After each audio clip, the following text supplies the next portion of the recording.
पता है दोस्तों, आपके साथ एक एक्सपीरियंस शेयर करता हूँ। एक्सपीरियंस ये है कि देखो, आप लोग जब भी, देखो मैं अपना बताता हूँ कि जब मैं वृंदावन आता हूँ ना, तो मेरे साथ तो कई बार ऐसा भी हुआ है कि मैं वृंदावन आया हूँ, वृंदावन आने के बाद मैंने ठाकुर जी के भी दर्शन नहीं किए। शायद आप लोगों को सुन के भी बहुत अजीब लगेगा कि मैंने ठाकुर जी के भी दर्शन नहीं किए।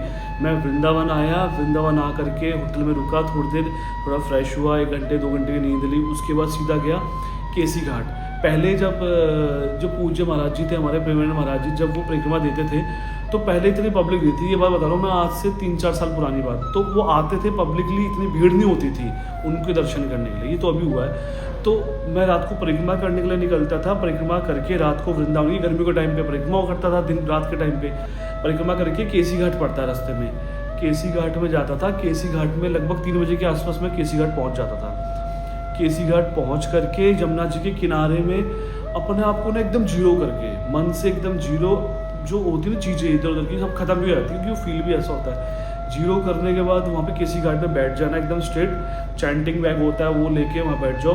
और पता लिटरली बता रहा हूँ कैसी फीलिंग आती है। ऐसा लगता है जो हवा बह रही है ना, हवा में राधा कृष्ण है और वो हमको टच करके जा रहे हैं। मतलब मैं बता भी रहा हूँ तो उनको बताने में भी गूज़बम्स आ रहे हैं ऐसे।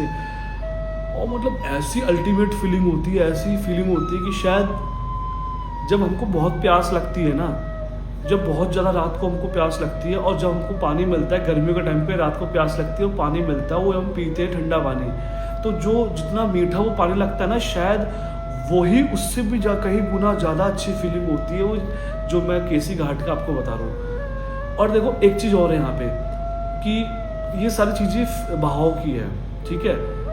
मेरे भाव ऐसे हैं कि यहाँ पे आज भी भगवान श्री कृष्ण और राधा रानी है, हवा में है, पेड़ में है, हर जगह है। तो मैं ये फील करने की कोशिश करता हूँ कि है, तो इसलिए मुझे फील होता है। और आप वहाँ जाओ, उसी जगह मैं बैठूंगा, उसी जगह आप भी बैठो, कोई और बैठेगा, अगर उसके मन में भाव नहीं है ना तो फील कर ही नहीं पाएगा।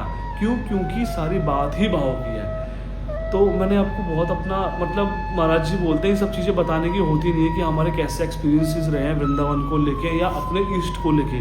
तो महाराज जी हमेशा मना करते हैं कि मत बताया करो, ये अपने मन की बात मन में रहने दिया करो। बट मैं सिर्फ आपको इसलिए बता रहा हूँ कि एक बार मेरे कहने से जब भी आप वृंदावन आओ ना, तो रात के टाइम पे 2, 2:30, 3 बजे के आसपास केसी घाट जाओ। और वहाँ पे पता है इकलौते आप बैठे हुए नहीं मिलोगे, आपको वहाँ पे बैठे हुए बहुत सारे जो संत साधु होते हैं, कुछ हम जैसे लोग भी होते हैं जो वहाँ पे, पता है वहाँ पे जो केसी घाट है, केसी घाट के आसपास मैंने एक किसी संत, शायद इंद्रेश जी से सुनी है, पता नहीं किसी महाराज जी से कथा सुनी है कि हरिदास जी महाराज जो थे ना, हरिदास जी महाराज भी वहाँ पे किनारे में, जमुना के किनारे में केसी घाट में बैठ करके ना, जो ठाकुर जी थे, जो बिहारी जी थे और जो राधा रानी थी, उनके ध्यान में बैठते थे। और पता वो सिर्फ उससे बैठते थे कि मैं बैठ रहा हूँ अभी उनकी सेवा के लिए, मतलब रात को बैठते थे 3 बजे 4 बजे के आसपास कि मैं जाता हूँ जमुना जी में स्नान करके आऊँगा। वो स्नान के लिए जाते थे और जाने के बाद वो थोड़ी देर ऐसे बैठते थे और करते, जैसे उन्होंने दातुन कर रहे हैं लकड़ी की डंडी से, करते करते करते वो खो जाते थे। और पता है उनको लगता था कि शायद वो दातुन ही कर रहे हैं, लेकिन वो 3-3 4-4 दिन वहीं बैठे रहते थे।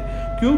क्योंकि वो भाव में रहते थे। तो सारी बात ना भाव की है। शायद आपको लग रहा होगी कैसी कैसी बातें कर रहा है, बट आप नहीं समझोगे। जिस दिन आपको एक बार वो, मतलब एक बार आपको ये रस मिल गया ना, तो मैं सच बता रहा हूँ, तुम पागल, मतलब हम सोचते हैं ना कि यार कोई कैसे बाबा जी बन जाता है, कोई कैसे इतनी चीज़ें कर लेता है। पता उसके पीछे रीज़न क्या है? उसके पीछे यही रीज़न है कि वो ना हमको जो ईश्वर का या परमात्मा का एक बार रस मिल जाता है, और वो रस ना हमारे सामने, वो जो रस हम पीते हैं उनके नाम का या उनके दर्शन का, किसी भी चीज़ का हो, वो रस ऐसा होता है कि उसके हम, मतलब उसके सामने जो दूसरे होते हैं ना, खाना पीना घूमना फिरना, वो दूसरी लाइफ, वो सब फीकी लगती है।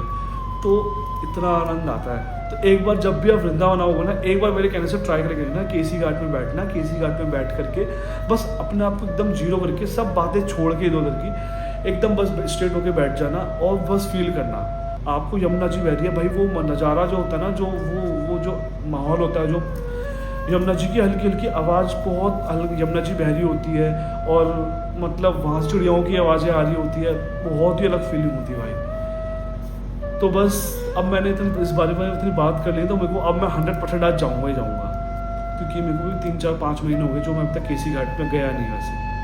क्योंकि वृंदावन आ गए, बस यही बहुत है भाई। अब कुछ दर्शन मिले ना मिले कोई दिक्कत नहीं है, महाराज जी के दर्शन मिलेंगे, बस खत्म। तो तो अब टाइम हो गया ज़्यादा, अब सोच रहा हूँ 1 आध घंटे 2 घंटे सो जाता हूँ, फिर मैं उठूँगा 1 बजे उठने के बाद फिर जाऊँगा सीधा महाराज जी के दर्शन के लिए। फिर महाराज जी के दर्शन करने के बाद फिर देखते हैं क्या डिसाइड होता आगे कैसे करना है। तो अब मिलते हैं सुबह या फिर रात को महाराज जी के दर्शन करने के लिए। राधे राधे।